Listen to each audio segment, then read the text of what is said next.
Layong take-off ni Kai Sotto. Gandang pass play na ginawa ni Kai. At baon sa pansitan ginawa niya dito.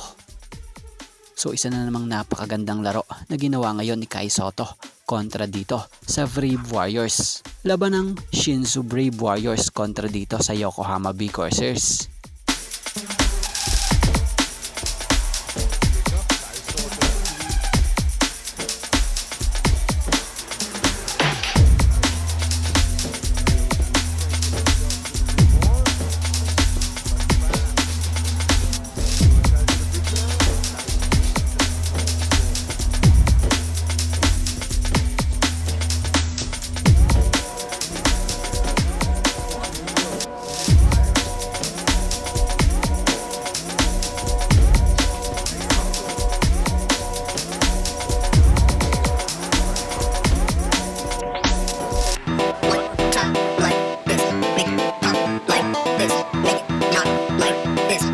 So natapos ang first half sa score na 38-40.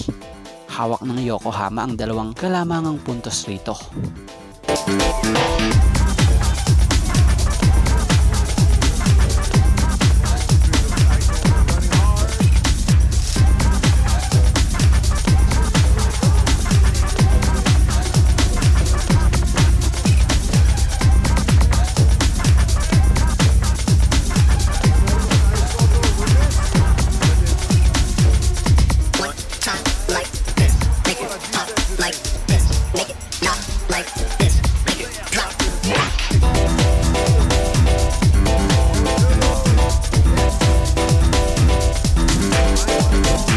So natapos ang laro kung saan nakuha ng Yokohama B Corsairs ang panalo sa final score na 69-79.